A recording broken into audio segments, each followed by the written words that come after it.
नमस्कार दोस्तों। जैसा कि आप देख रहे होंगे कि हिंदी साहित्य के इतिहास से संबंधित जो कि आदिकाल से संबंधित प्रैक्टिस सेट 5 है आज आपका। यहाँ की जानेंगे आज बहुत ही इम्पोर्टेंट क्वेश्चंस आंसर्स को, है ना। और यहाँ से एग्जाम में आपके बहुत ही ज़्यादा महत्वपूर्ण जो प्रश्न हैं वे देखने को मिलते हैं। तो आइए चलते हैं। सबसे पहला जो क्वेश्चन है आपका, यमुना लहरी। यमुना लहरी के रचयिता कवि कौन है? सबसे पहला आंसर क्वेश्चन है आपका कि यमुना लहरी के रचयिता कवि कौन है। यमुना लहरी रचना किसकी है, कि कौन से कवि हैं? यमुना लहरी के जो कवि हैं आपके आंसर हैं रसिक गोविंद, पद्माकर, वहीं तीसरा है ग्वाल कवि, चौथा है नागरी दास।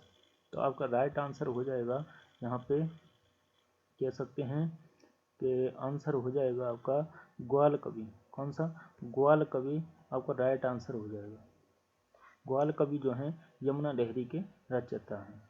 नेक्स्ट है, डॉक्टर नगेंद्र के अनुसार हम्मीर ग्वाल की कौन सी दो रचनाएं वीर रसात्मक प्रबंध काव्य मानी जाती हैं या हैं? वीर रसात्मक प्रबंध काव्य हैं।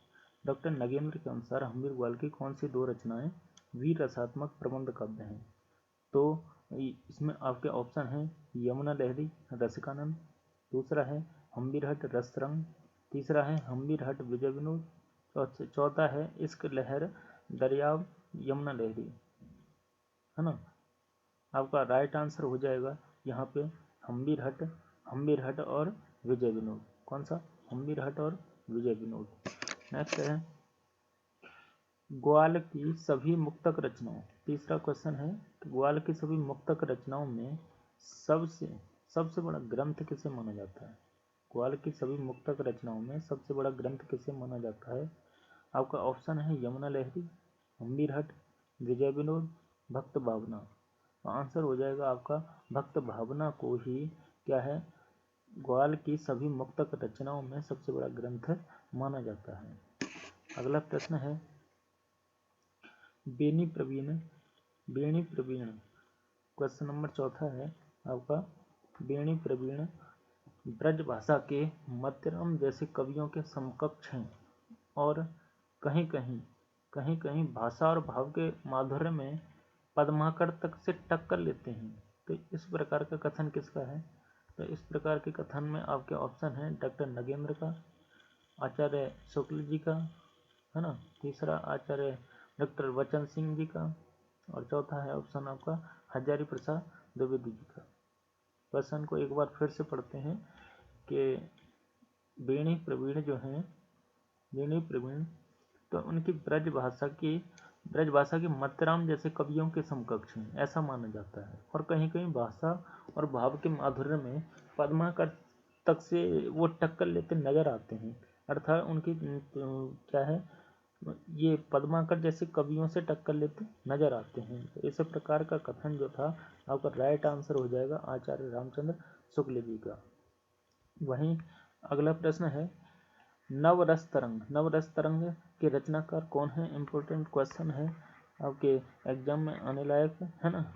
मार्क कर लें, अच्छी तरह से याद करें और साथ ही साथ जो ऑप्शन विभिन्न दिए होते हैं उनको भी याद करते चलें। तो आपका क्वेश्चन है, नवरस तरंग के रचनाकार कौन है? ऑप्शन एक पद्माकर जी, दूसरा है मत्यराम, तीसरा बेणी प्रवीण और चौथा है ग्वाल कवि। तो नवरस तरंग के रचनाकार कौन माने जाते हैं? आपको पता होगा वेणी प्रवीण जी जो हैं, ये आपका राइट आंसर हो जाएगा।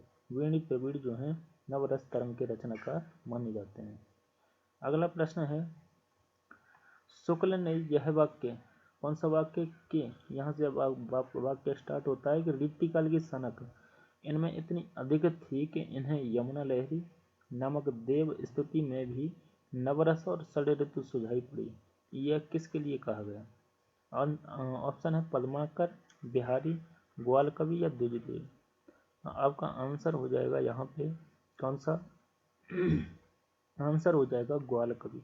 तो ग्वाल कवि के लिए कहा शुक्ल ने यह वाक्य, कौन सा वाक्य के रीतिकाल की सनक इनमें इतनी अधिक थी कि इन्हें यमुना लहरी नामक देव स्तुति में भी नवरस और षड ऋतु सुझाई पड़ी। तो इस प्रकार का कथन शुक्ल जी का था ग्वाल कवि के लिए। वहीं अगले प्रश्न की बात करें तो बेणी प्रवीण की प्रथम रचना कौन सी है? श्रृंगार इस प्रकार से श्रृंगार जो है आपका गलत लिखा हुआ है, उसको हम सही कर देते हैं। तो क्या है? श्रृंगार भूषण सबसे पहला जो आपका क्या है, सबसे पहला जो आपका ऑप्शन है श्रृंगार भूषण, कौन सा? श्रृंगार भूषण। दूसरा है नवरस तरंग, है ना। तीसरा है श्रृंगार, ये भी गलत लिखा हुआ है, सॉरी। तो अगला है श्रृंगार मंजरी, और अगला है क्या? श्रृंगार शिरोमणि। तो इस प्रकार बेणी प्रवीण की प्रथम रचना के जो रचनाकार हैं वो श्रृंगार भूषण ही माने जाते हैं। कौन से? श्रृंगार भूषण। ऑप्शन आंसर हो जाएगा आपका ए। नेक्स्ट प्रश्न की अगर बात करें तो 8वां क्वेश्चन है, आचार्य शुक्ल ने मत्तीराम और पद्माकर के समकक्ष इनमें से किस कवि को माना? तो ये हैं बेणी प्रवीण। बेणी प्रवीण जो हैं ये मत्तीराम और क्या पद्माकर के समकक्ष माने जाते हैं। अगले प्रश्न की अगर बात करें हम तो आपका 9वां प्रश्न है कि वेणी प्रवीण किसके आश्रम में रहते थे? तो वेणी प्रवीण ऑप्शन है नवल कृष्ण, जय सिंह, प्रताप सिंह और राम सिंह। तो वेणी प्रवीण जो हैं आपका आंसर हो जाएगा नवल सिंह जो थे, नवल सिंह उनके आश्रम में रहते थे। अर्थात आश्रयदाता कौन हुए? वेणी नवल कृष्ण। वहीं अगले प्रश्न की अगर बात करें तो 10वां क्वेश्चन है कि आचार्य शुक्ल ने मम्मट के काव्य प्रकाश का छाया अनुवाद इनमें से कौन सा ग्रंथ माना है? तो यह माना है रस रहस्य को। किसने? आचार्य शुक्ल ने मम्मट के काव्य प्रकाश का छाया अनुवाद, मम्मट के काव्य प्रकाश का छाया अनुवाद किसको माना है ना? किसको छायावाद माना? रस रहस्य को। तो आई होप दोस्तों ये वीडियो पसंद आई तो लाइक, शेयर एंड सब्सक्राइब करें।